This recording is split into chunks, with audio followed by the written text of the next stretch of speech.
नमस्कार। आज हम एक बहुत ही दिलचस्प चीज पर गौर करने वाले हैं कि कैसे भूगोल का एक फाउंडेशनल चैप्टर यूपीएससी और बीपीएससी जैसी बड़ी परीक्षाओं के लिए एक मजबूत नींव तैयार कर सकता है। तो सवाल सीधा है, क्लास 7th की एक किताब और देश की सबसे मुश्किल परीक्षाओं में से एक, इन दोनों का आखिर क्या कनेक्शन है? चलिए आज इसी कनेक्शन को समझते हैं। देखिए, ये बात बिल्कुल साफ है। इन बेसिक कंसेप्ट्स को समझना सिर्फ स्कूल के लिए नहीं है। असल में यही वो समझ है जो कॉम्पिटिटिव एग्जाम्स में आपको दूसरों से एक कदम आगे रखती है। तो आइए शुरुआत करते हैं धरती के अंदर से, उन शक्तिशाली एंडोजेनिक फोर्सेस यानी अंतर्जनित बलों से जो हमारी पृथ्वी को अंदर से शेकाल देती हैं। जरा सोचिए, हमारी धरती की पूरी सतह असल में कुछ विशाल टुकड़ों में बंटी हुई है। ये टुकड़े, जिन्हें हम लिथोस्फेरिक प्लेट्स कहते हैं, नीचे पिघले हुए मैग्मा पर बहुत धीरे धीरे, और जब ये विशाल प्लेट्स हिलती हैं या एक दूसरे से टकराती हैं तो जमीन के अंदर से जबरदस्त एनर्जी निकलती है। इसी एनर्जी से जो कंपन पैदा होता है उसे ही हम भूकंप कहते हैं। अब ये वाला पॉइंट एग्जाम के लिहाज से बहुत जरूरी है। फोकस यानी उद्गम केंद्र वो जगह है जहां जमीन के नीचे भूकंप शुरू होता है, और एपिसेंटर यानी अधिकेंद्र ठीक उसके ऊपर जमीन की सतह पर होता है, जहां तबाही अक्सर सबसे ज्यादा होती है। अच्छा, एक नंबर याद रखिए, 7.0। रिक्टर स्केल पर 7 या उससे ज्यादा की तीव्रता वाले भूकंप को एक बड़ा भूकंप माना जाता है। ये एक ऐसा फैक्ट है जो सीधे सीधे पूछा जा सकता है। ज्वालामुखी भी एक एंडोजेनिक फोर्स ही है। एक तरह से ये पृथ्वी का सेफ्टी वॉल्व है जो अंदर की जबरदस्त गर्मी और प्रेशर को बाहर निकालता है। इस तस्वीर में देखिए, साफ पता चल रहा है कि कैसे जमीन के बहुत नीचे मैग्मा चेंबर से पिघला हुआ मैग्मा ऊपर की तरफ आता है और लावा के रूप में बाहर फटता है और क्रेटर बनाता है। तो ये तो थी अंदर की कहानी। अब देखते हैं कि बाहर से कौन सी ताकतें यानी एक्सोजेनिक फोर्सेस हमारी धरती की सतह को तराशने का काम करती हैं। ये हैं प्रकृति के 4 सबसे बड़े मूर्तिकार: नदी, समुद्री लहरें, बर्फ और हवा। ये चारों लगातार हमारी धरती के लैंडस्केप को बदलते रहते हैं, कभी कुछ मिटाते हैं तो कभी कुछ नया बनाते हैं। ये प्रक्रिया बहुत धीमी होती है, हजारों साल लग जाते हैं। नदी अपने साथ लाए मलबे को जमा करती जाती है और इसी से डेल्टा जैसी उपजाऊ जमीन बनती है जो खेती के लिए बहुत अहम होती है। यहां देखिए समंदर की लहरों का कमाल। ये लहरें लगातार चट्टानों से टकराकर पहले एक समुद्री गुफा बनाती हैं और फिर धीरे धीरे उसे और काटकर एक शानदार सी आर्च यानी समुद्री मेहराब बना देती हैं। और कहानी यहीं खत्म नहीं होती। जब उस मेहराब की छत भी टूटकर गिर जाती है तो सिर्फ ये ऊंचे पिलर बचते हैं जिन्हें हम स्टैक्स कहते हैं। ये इरोजन की ताकत का एक बेहतरीन उदाहरण है। ग्लेशियर यानी बर्फ की नदियां किसी विशाल बुलडोजर की तरह काम करती हैं।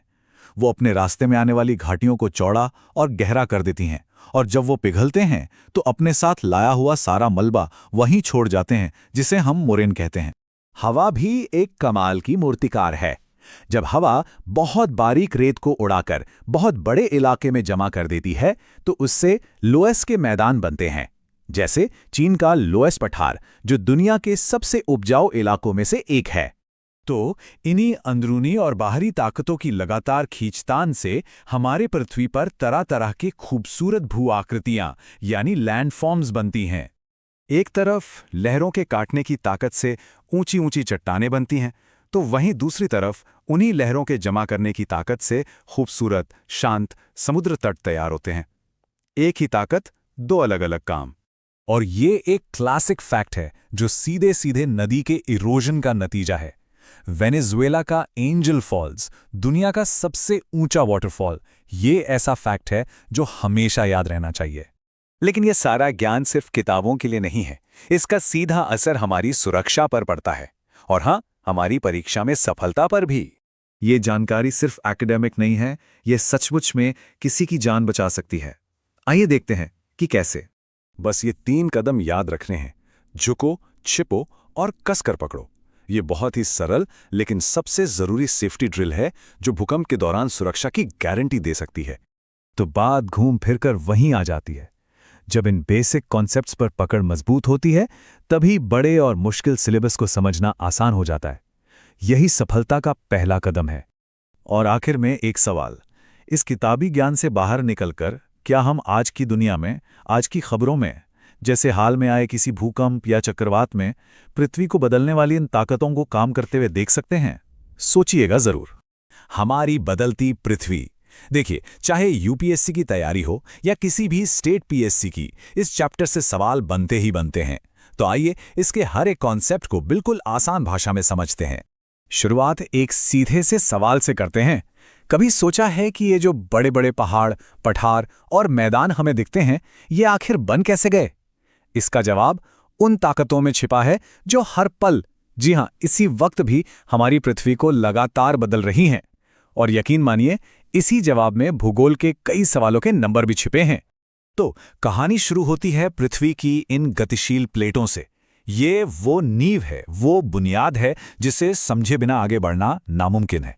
सबसे पहले तो दिमाग में ये बात बिठा लीजिए कि हमारी धरती की सतह कोई एक ठोस चीज नहीं है। ये तो लगातार हिलडुल रही है। तो ये स्थलमंडलीय प्लेटें हैं क्या?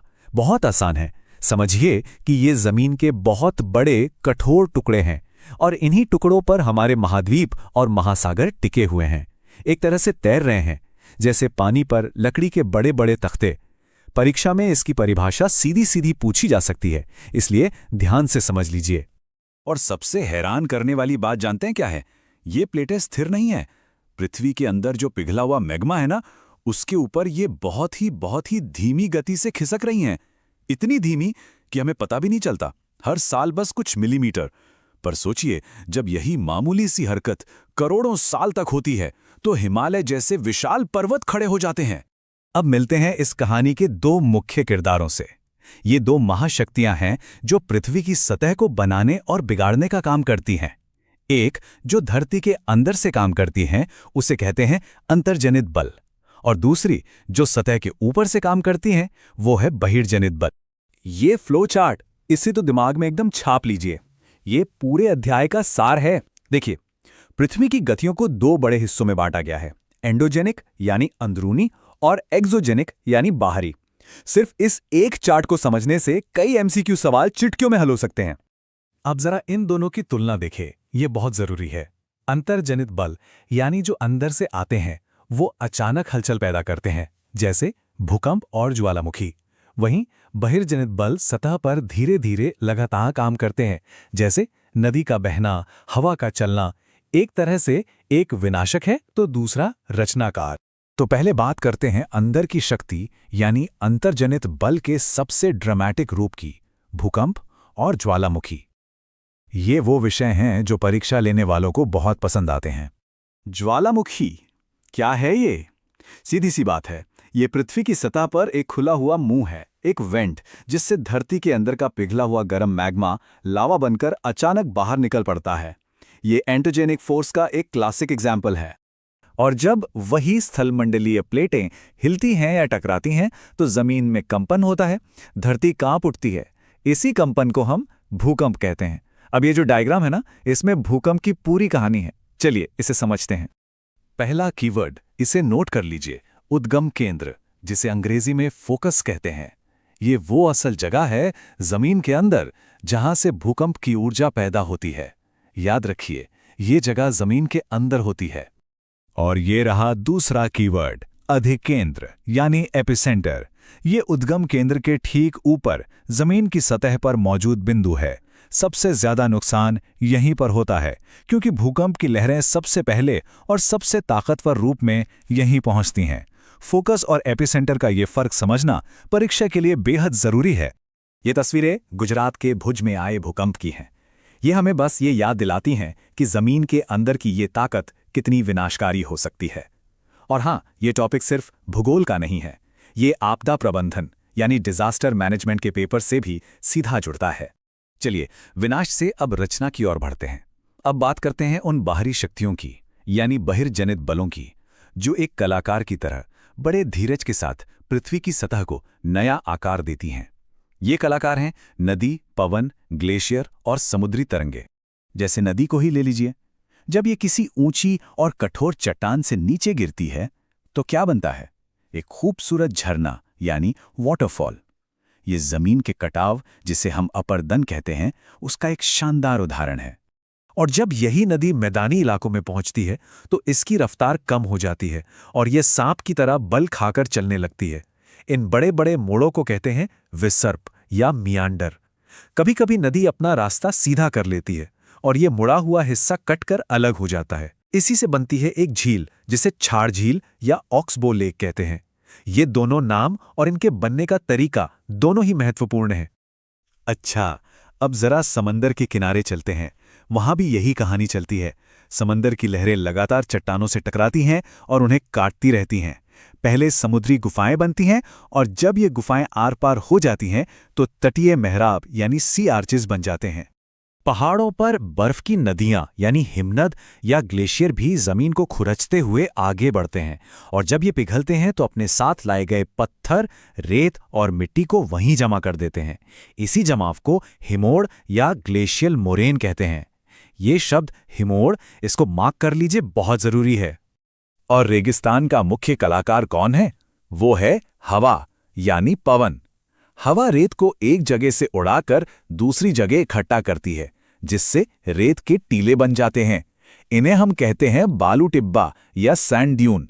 और जब यही महीन रेत उड़कर बहुत बड़े इलाके में जमा हो जाती है तो उसे कहते हैं लोएस, LOESS।